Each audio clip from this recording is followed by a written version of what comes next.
Talibé, nous sommes à 24 heures de l'ouverture attendue du procès de Doncas et compagnie. La question, la grosse interrogation sur toutes les lèvres, ce procès sera-t-il boycotté par les avocats, par leurs avocats? C'est une interrogation qui plane depuis l'annonce de l'ouverture de ce procès il y a déjà plus d'une semaine, parce que avant même l'annonce de cette date, les avocats de Kassory avaient, lors d'une conférence de presse, fait entendre qu'ils ne cautionneraient pas une parodie de procès parce que pour eux, défendre leurs clients, c'est-à-dire les trois dont il est question, notamment Kassory Fofana, Dr Mohamed Diané et Oyegui Lavogui, les défendre dans des conditions comme celles qu'ils décrivent comme étant entassées de violation de la procédure depuis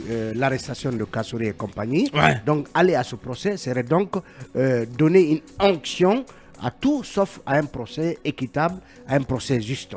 Et notre confrère du révélateur 224 même, dans un instant on va entendre d'ailleurs Maître Paul Yomba, du pool d'avocats de Doncas. Titrait d'ailleurs exclusif, Kassory envisage de boycotter son procès. C'est le révélateur Kassory lui-même qui le dit ainsi, parce que selon l'article, le proche entourage de Kassory envisage que Kassory ne se présente pas au procès.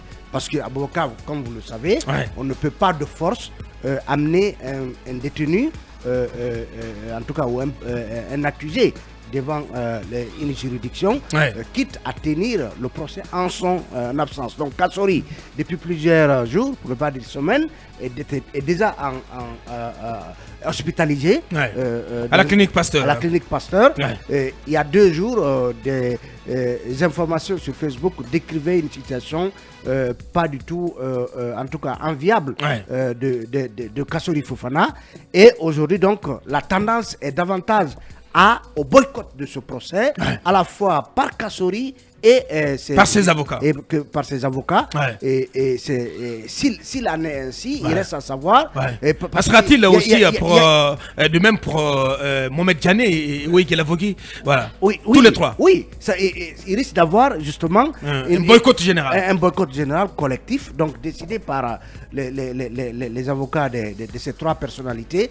Et parce que est-ce la meilleure stratégie, Talibé? Oui, il y a un article, j'ai vu un site qui titrait que l'ancien bâtonnier Maître Guébril, c'était mosaïque nuancé justement la ligne. C'est montré prudent sur l'idée de boycott. C'est contre-productif. Parce qu'on disait tantôt. Talibé, sans plus tarder, l'icône, on vient d'entendre ses premiers propos. L'info c'est que. Il a dit l'essentiel. Il a dit l'essentiel. L'info c'est que ils ne viendront pas, Diarra.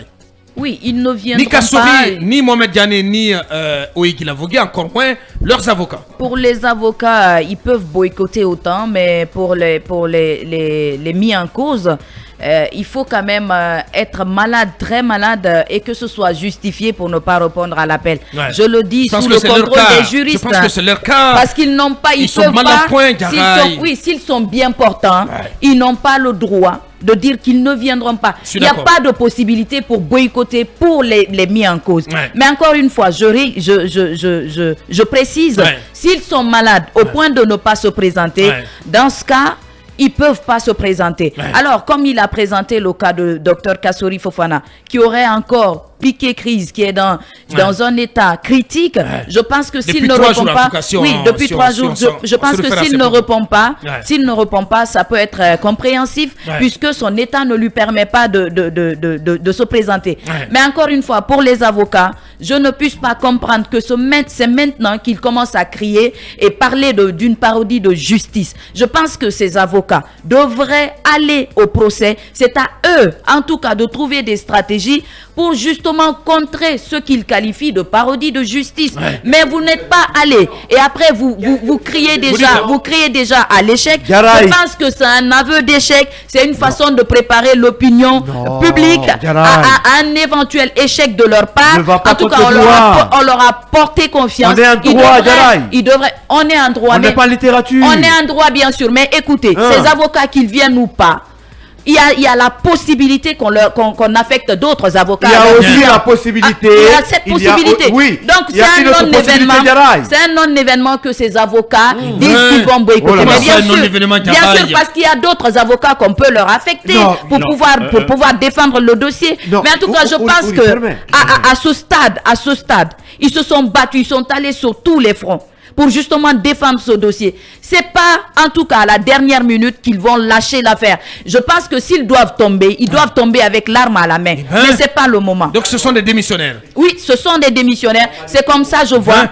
Et je pense que ces avocats, il y a beaucoup d'avocats dans le pays là. Mais après, ils se sont portés sur ces avocats. Je pense qu'ils devraient quand même incarner cette confiance. Diarra est toujours caché sur ces cas de crimes économiques. À l'instar de Diarraï, beaucoup de Guinéens ne comprennent pas la procédure. On devrait être des pédagogues pour expliquer de quoi s'agit-il. C'est leur plein droit de ne pas venir à ce procès. Pourquoi? Qu'est-ce qu'on fait de Donc c'est un cours que tu donnes à Diarra? Oui, bien sûr. Eh ben, qu'est-ce qu'on fait des décisions de justice? Mais bien sûr, Diarra, non, il faut écouter. Au contraire. D'accord. Je n'ai pas dit, je dis ils sont libres d'abandonner. Mais encore une fois, ça n'a pas de sens. D'accord, mais je vais comprendre. Ça n'a pas, c'est nul et non avenu. Non, pas du tout. Oui, bien sûr. Parce que quand ils vont démissionner, ils vont boycotter. Il y aura tout de même d'autres qui viendront pour reprendre la main, qui vont être commis à la tâche. Je vais être clair. Il y a beaucoup de questions. Ces messieurs sont en détention pour 4 mois renouvelables une fois. Leur mandat de détention est déjà caduc. Ils sont en prison à quel titre aujourd'hui? C'est la première question à répondre. Ils sont là en tant que qui? Pour quelle charge? Si pour la plupart des charges, il y a l'abandon, ils sont là pour moi, Lincoln, au-delà de tout ça, moi, je posais la question à Talibé, est-ce la meilleure stratégie? Est-ce que la politique de la chaise vide est la meilleure stratégie? C'est la question. Est-ce que ça va payer? J'en viens. Sans oublier que quelles conséquences on pourrait les contraindre à comparaître. On a vu justement, si leur état le permet. Moubarak sur sa civière comparaître devant un tribunal. Un tribunal du côté du Caire. Moubarak était suivi pour des crimes de sang. Écoutez, on est avec des crimes économiques doyens. C'est impossible. C'est banaliser les crimes économiques. Non, le sang et l'argent, c'est différent. On n'est pas. Non, attendez. Ils sont encore. Ils ne sont pas coupables. C'est le pénal, non? Non, vous ne comprenez pas. Ils ne sont pas encore coupables. Ces messieurs sont des prévenus. Moubarak aussi n'était pas coupable. Bénéficier de la présomption d'innocence. Je ne parle pas d'Égypte puisque le dictateur tchadien avait même. C'est très différent. Il avait récusé ses avocats. Attention, Likon, nous sommes en matière de droit là. On n'est pas en crime de sang. Non, mais quelle est la différence, monsieur? Nous sommes sur les questions de forme, monsieur. Oui, les questions de forme s'appliquent. Oui, mais Abakar, il y a le de quelle école? Ils sont de quelle école? Peu importe, Abakar. Ils sont de quelle école? Non, pas d'école, s'il faut, mais soyons réalistes. T'as étudié avec Ali? Oui, Ali, c'est un ami. J'ai beaucoup d'amis magistrats. Vous avez fait la même classe? J'ai beaucoup d'amis magistrats, même au niveau de la CRIEF. Bien. Il y en a. Abakar. Crime de sang. Donc sortez de l'émotion. Non, pas d'émotion. Expliquez-nous. Parce que c'est vous le juriste. Bien. Doyen. On a 3 minutes pour passer au dossier Catalyst. Kassori n'est pas suivi pour avoir tué des Guinéens. C'est pour un présumé détournement dont la plupart des charges est abandonnée. Deuxièmement, ces messieurs, leur mandat est terminé. La question qui se faut se poser, ils sont là aujourd'hui à quel titre? La question est là.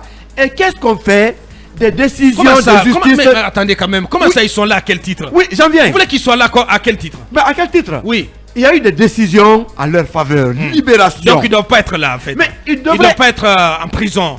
Ils doivent être où?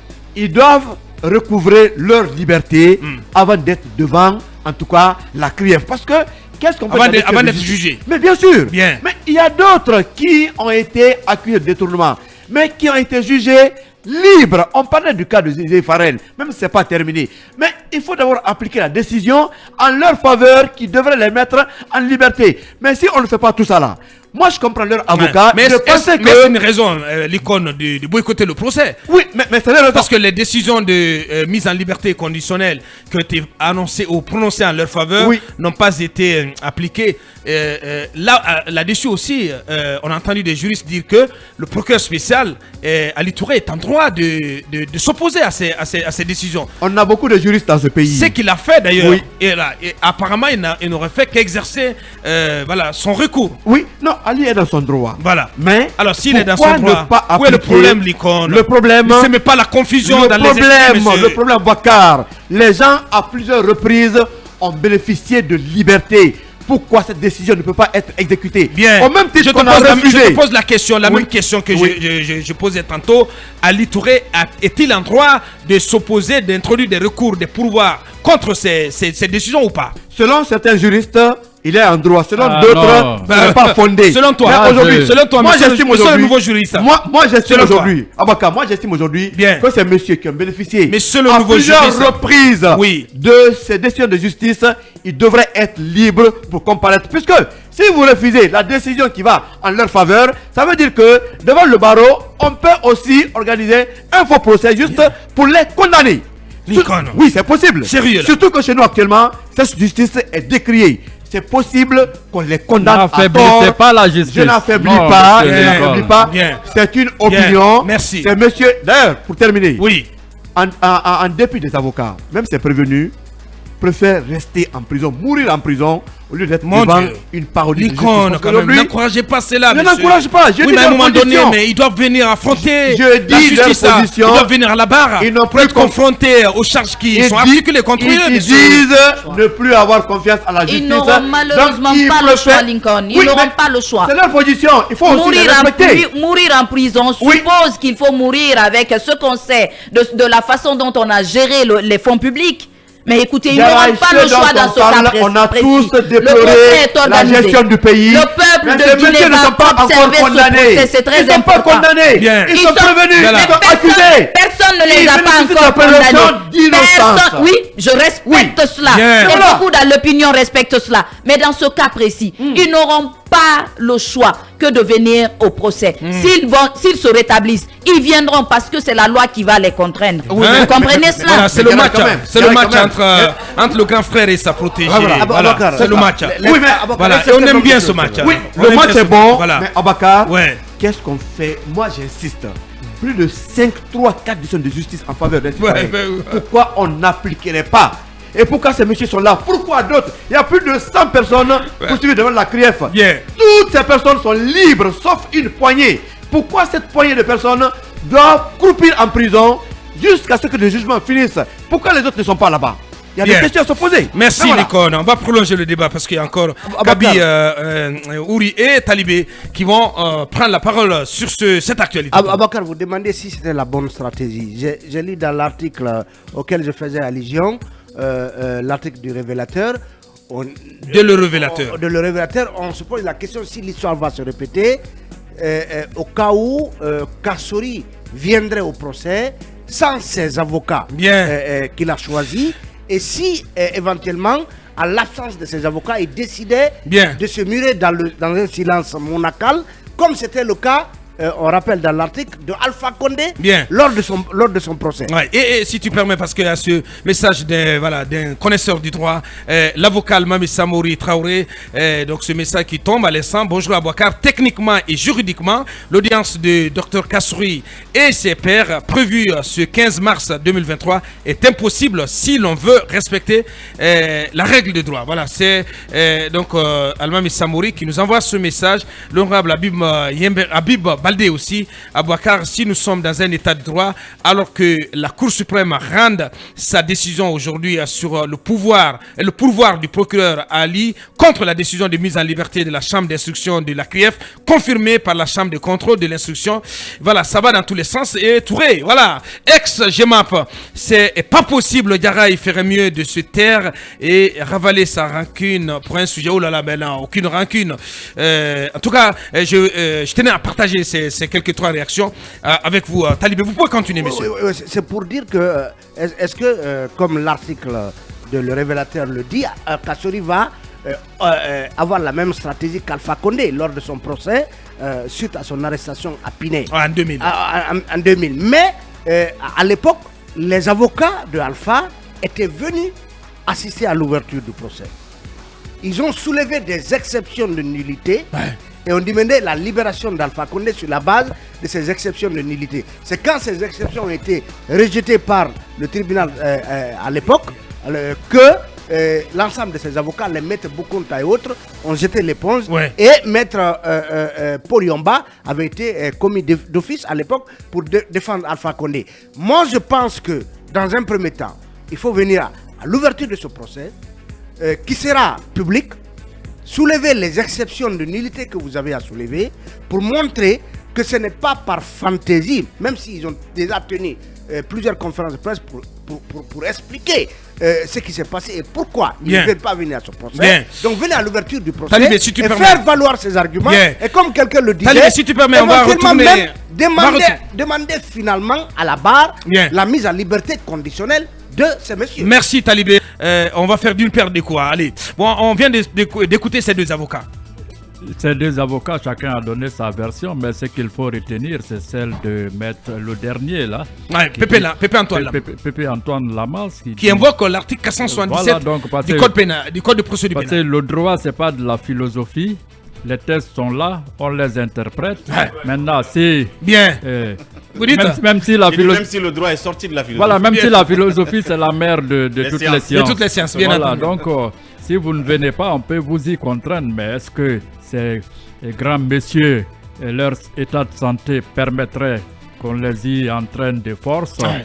C'est à voir, parce qu'on parle de... C'est tout l'enjeu On de la parle- journée de demain. Ouais. On parle de l'ancien Premier ministre qui aurait été victime d'un collapsus, c'est-à-dire il a dit dans son jargon, Ouais, il dit, parle des crises. voilà, un collapsus, c'est-à-dire une crise, donc on ne sait pas, il faut les Collapsus. traiter. Voilà, donc il faut traiter ces grands messieurs parce qu'ils sont habitués à un confort insolent, donc les détenir longuement dans des cachots insalubres, ça les rend malades. Ouais. Donc vraiment, Ouais. on prie Dieu. Le problème, je dis à cabinet, c'est d'abord d'ordre psychologique. Voilà, c'est psychologique. C'est des messieurs qui sont tombés de haut et qui se retrouvent franchement. Ouais. Vous savez, il y a ce qu'on c'est appelle, triste, ça. il y a ce qu'on appelle à Bakar le TOC, trouble obsessionnel compulsif. Il y Bien. a des gens même même s'ils travaillent en ville, pour aller aux toilettes, ils attendent la maison.